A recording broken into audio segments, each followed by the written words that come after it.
बोल गणपति बाबा की जय हो। बोल गणेश महाराज की जय हो। जय हो। सारी भाण हमारी हाथ जोड़ कर राम राम। मैं भी नवरात्रि का व्रत करा तो की करा। पड़ोस में 22 साल की बेटी जवान गई, जी भी ना मानता, छोड़ने भी ना करता, पर की करा, करना भी पड़े। धरती पर सब क्यों से सुख भी दुख भी अपने में कहीं से सारे की करा। बड़ी मुँह लायकी थी बेटी, बेटे की डाला काम कर थी અને माँ बापा का कोई छोरी वे छोरी न्यू थी। 2 बेटी बेटी से ये करा। तिलक आदि करो, मैया के सुख शांति बनाए रखे मैया, सबका बेड़ा पार करो।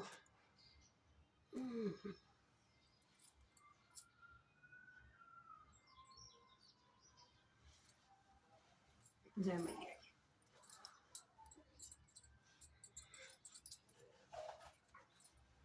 पहले गणेश बनाओ, गणेश की आरती करा।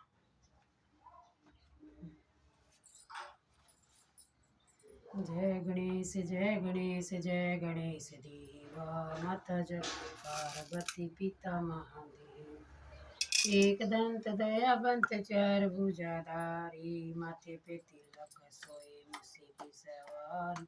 जय गणेश जय गणेश जय गणेश देवा, माता जगत पार्वती पिता महादेव।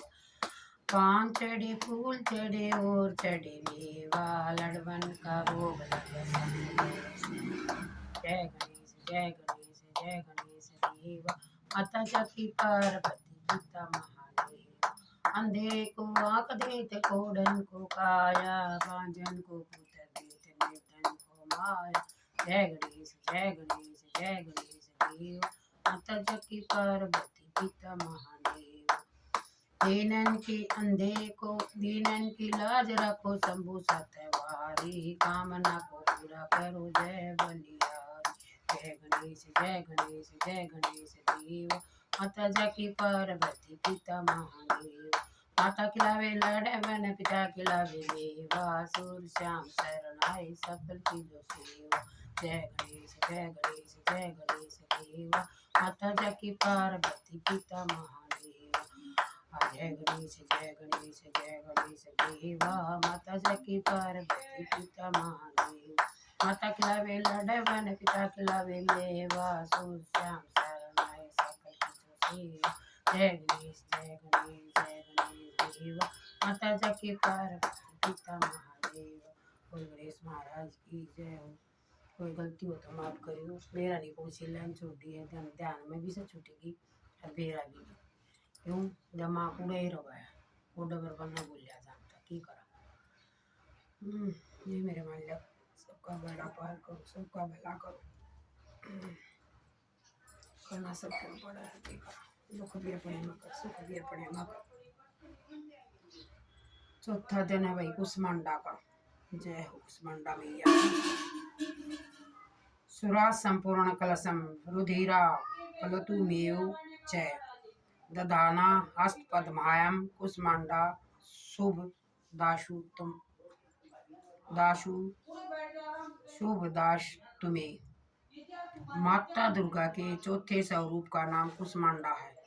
अपनी मदद हल्की हंसी द्वारा ब्रह्मांड को उत्पन्न करने के कारण इनका नाम कुसमांडा पड़ा। नवरात्रि में चौथे दिन कुसमांडा देवी के स्वरूप मन से पूजा उपासना के कार्य में लगाना चाहिए। माँ की उपासना मनुष्य को स्वाभाविक रूप से भवसागर से पार उतरने के लिए सुगम और श्रेष्ठ कर मार्ग है। माता कुसमांडा की उपासना मनुष्य को अधिव्यस्तियों में व्यक्त करके उसे सुख समृद्धि और उन्नति की ओर ले जाती है। अतः अपनी लौकिक परलौकिक उन्नति चाहने वालों को कुसमांडा की उपासना में हमेशा तत्पर रहना चाहिए। 5वां अध्याय देवी की स्तुति। अंबिका के रूप की प्रशंसा। ओम ऋषि बोले, प्राचीन काल में शुभ निशुभ नामक 2 राक्षसों के बल के पद से बढ़कर इंद्र त्रिलोकी का राज्य और यज्ञों का भाग छीन लिया। तत्पश्चात इन दोनों असुरों ने सूर्य, चंद्रमा, कुबेर, यम और वरुण के अधिकार भी छीन लिए।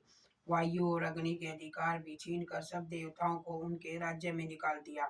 इस प्रकार देवगण दोनों राक्षसों के पराजित होकर तथा स्वर्ग में निकाल कर जाने पर अपराजित भगवती देवी का स्मरण करने लगे। वे सोचने लगे कि भगवती दुर्गी देवी ने हमें पहले वरदान दिया था कि देवताओं पर विपत्ति आने पर मैं तुम्हारे स्मरण करने पर समस्त आपत्तियों का समूल नाश कर दूंगी।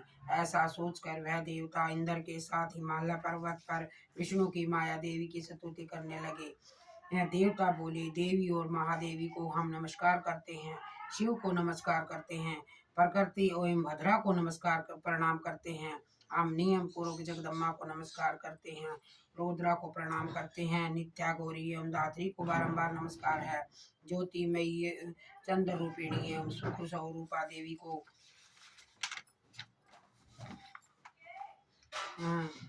सतत प्रणाम है, शरणागतों का कल्याण करने वाले एवं सिद्धि रूपा देवी को बारंबार नमस्कार करते हैं, राक्षसों की लक्ष्मी, राजाओं की लक्ष्मी और सर्वाणी शिव पत्नी को नमस्कार करते हैं, दुर्गा देवी को, दुर्गे शत्रुओं को पार करने वाली दुर्गा पारा को सर्वकारिणी ख्याति कृपा और भूमर देवी को सदैव नमस्कार है। अत्यंत सौभ्य तथा अत्यंत रौद्र रूपा को हम नमस्कार करते हैं, उन्हें हमारा बारंबार प्रणाम है। जगत की आधारभूत कीर्ति देवी को बार बार नमस्कार है। जिस देवी को प्राणी मात्र विष्णु की माया कहते हैं उनको नमस्कार है। जो देवी समस्त प्राणियों में चेतना कहलाती है उनको नमस्कार है। जो देवी संपूर्ण प्राणियों के बुद्धि रूप में स्थित है उनको नमस्कार है। जो देवी सब प्राणियों के निद्रा रूप से विराजमान है उनको नमस्कार है। जो देवी संपूर्ण प्राणियों के क्षुद्रा रूप में विराजमान है उनको नमस्कार है। जो देवी संपूर्ण प्राणियों में छाया रूप में स्थित है उनको नमस्कार है। जो देवी सब प्राणियों में जाति रूप में स्थित है उनको नमस्कार है। जो देवी सब प्राणियों में लज्जा रूप में स्थित है उनको नमस्कार है।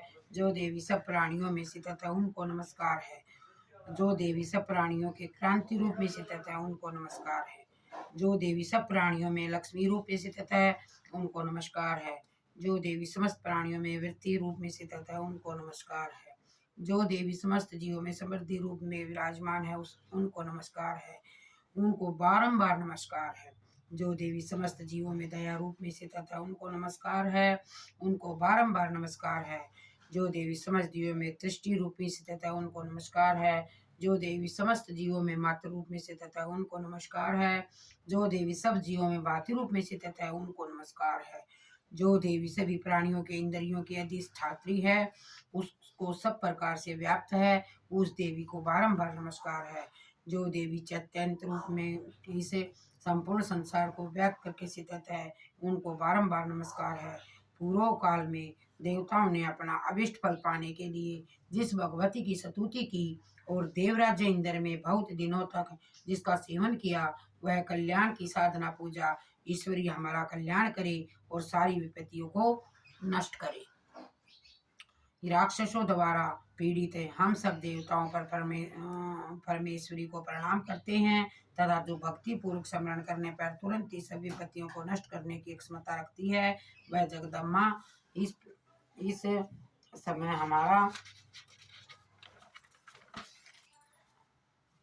कल्याण करके हमारी संपूर्ण विपत्तियों को दूर करने की कृपा करे। महर्षि मेघा बोले, हे राजन, इस प्रकार जब सब देवता देवी की स्तुति कर रहे थे तो उसी समय देवी पार्वती गंगा में स्नान करने के लिए आई। उस समय पार्वती जी ने देवताओं से कहा, आप लोग इस समय किसकी स्तुति कर रहे हैं? तब उनके शरीर कोष्ठ में प्रकट होकर शिवा बोली, ये देवता शुभ दत्त तथा निष्कासित एवं संग्राम में निशुर दत्त में पराजित हुई मेरी स्तुति कर रहे हैं। पार्वती जी के शरीर कोश में उसी समय अंबिका देवी प्रकट हुई, जो समस्त लोगों में कोशिकी नाम से प्रसिद्ध हुई। जिस समय पार्वती जी के शरीर कोश में अंबिका प्रकट हुई, उस समय वे पार्वती जी का शरीर काले रंग का हो गया। तब से उनका नाम कालिका देवी पड़ गया। वे हिमालय पर निवास करने चली गई। शुभ और निशुभ में दूत चंडमुंड वहां आए। उन्होंने पास मनोहर परम मनोहर रूप वाली अंबिका देवी को देखा। चंडमुंड शुभ ने शुभ के पास जाकर बोले, हे महाराज, एक सुंदर स्त्री महिला एक सुंदर स्त्री हिमालय को प्रकाशित कर रही है। हे असुरवीर असुरेश्वर, हमने उस जैसी परम सुंदर स्त्री को अब तक कहीं नहीं देखा, इसलिए यह पता करना चाहिए कि यह कौन है और किसकी है। वह सब स्त्रियों में रतन है, अपनी क्रांति में 10 दिशाओं में प्रकाशित कर रही है। आप चलकर उसे देख ले। हे स्वामी, तीनों लोकों में हाथी, घोड़े और मणि इत्यादि जितने रतन हैं, वह सब इस समय आपके घर में शोभायमान है। हाथियों के हाथी, ऐरावत हाथी और घोड़ों में उच्चेश्वर घोड़ा, पराजित परिजात नामक वृक्ष आप इंद्र में प्राप्त कर चुके हैं।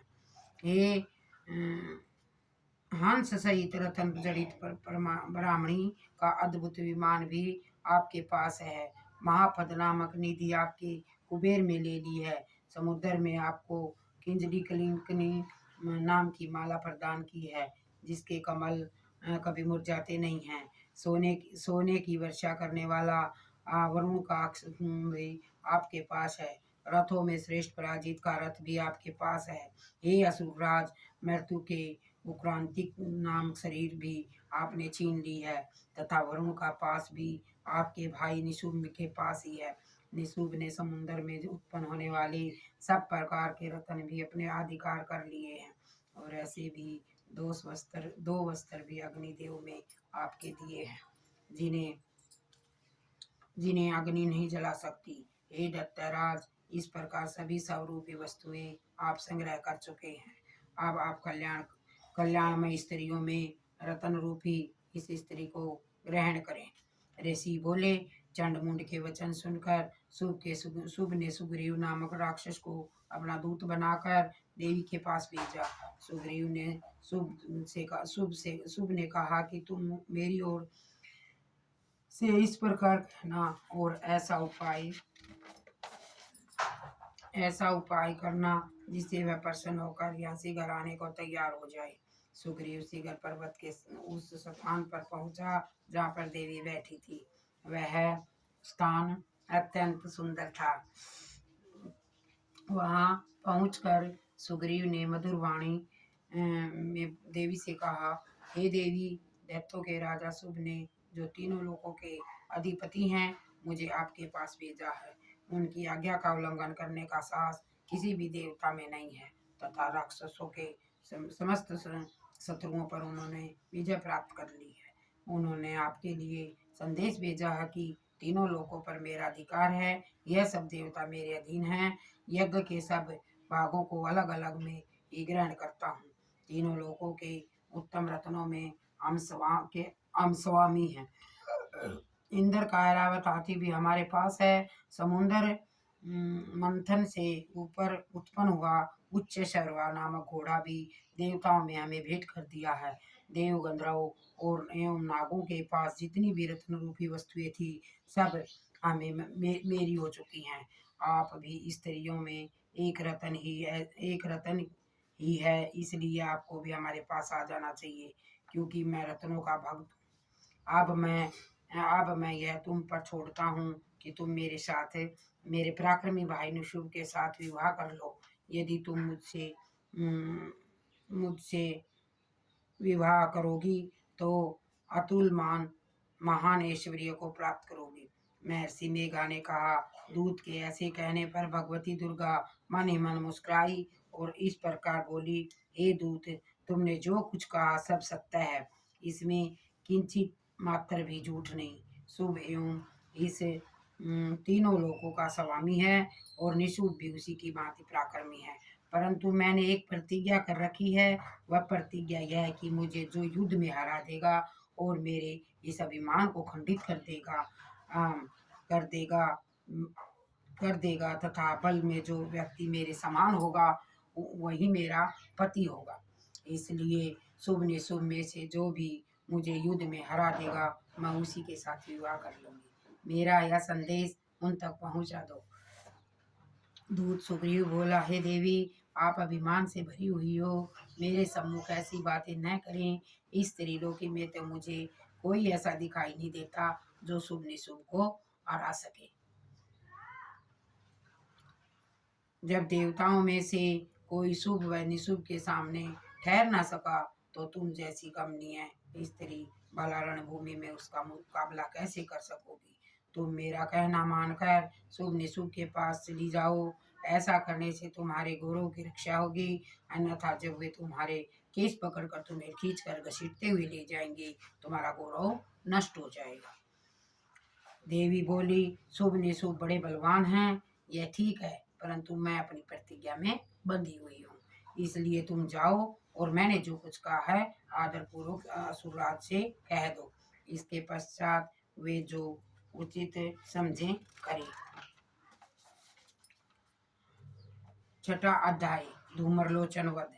ओम ऋषि बोले, देवी की बात सुनकर दूत सुग्रीव कोष में भरकर असुर सम्राट शुभ के पास पहुंचा और देवी के साथ हुई सारी बातचीत विस्तार पूर्वक बता दी।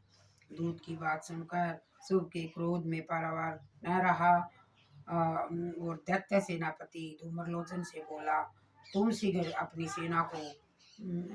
सेना को वहां लेकर जाओ और उस दुष्टा को केसों से पकड़कर घसीटते हुए यहाँ ले आओ।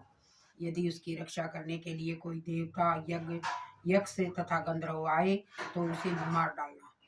महर्षि मेघा बोले, आज्ञा पाते ही धूम्रलोचन 60,000 असुरों की सेना लेकर चल दिया। वहां पहुंचकर उसने हिमालय पर्वत पर विराजमान देवी को देखा और उसी आवाज में बोला, अरे तुम अब शुभ निशुभ के पास चल। यदि प्रसन्नता पूर्वक मेरे स्वामी के पास नहीं चलेगी तो स्मरण रख कि मैं तुम्हें बालों से पकड़कर घसीटता हुआ बलपूर्वक ले जाऊंगा। देवी बोली, दैत्यराज, शुभ ने तुम्हें सेना लेकर मुझे बलपूर्वक लाने के लिए भेजा है। यदि तुम मुझे बलपूर्वक ले जाएगा तो तेरा क्या कर सकती हूँ।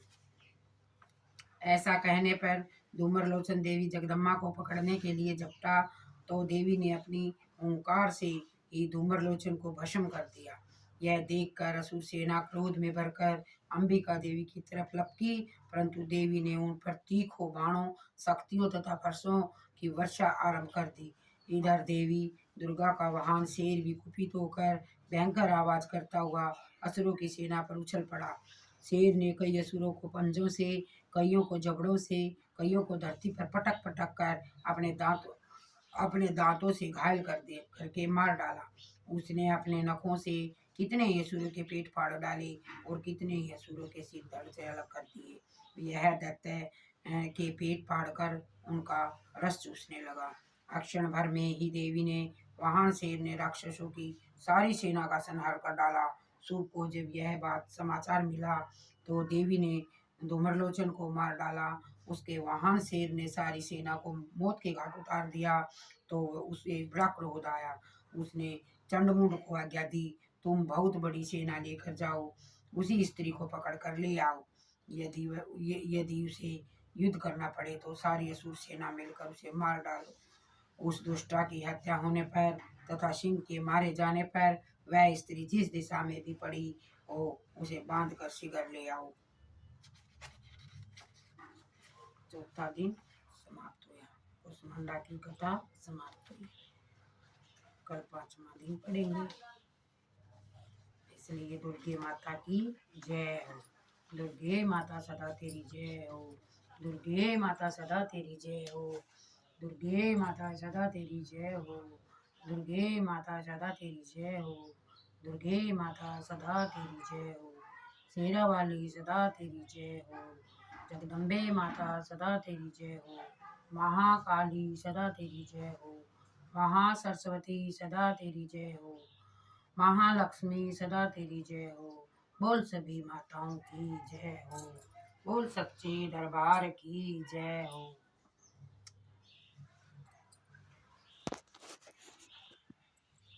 इसके साथ हमारे चौथे व्रत की कथा समाप्त हुई। आप हमारे साथ जुड़े रहें, शेयर करें और कमेंट करके बताएं कि कथा कैसे लगी। धन्यवाद।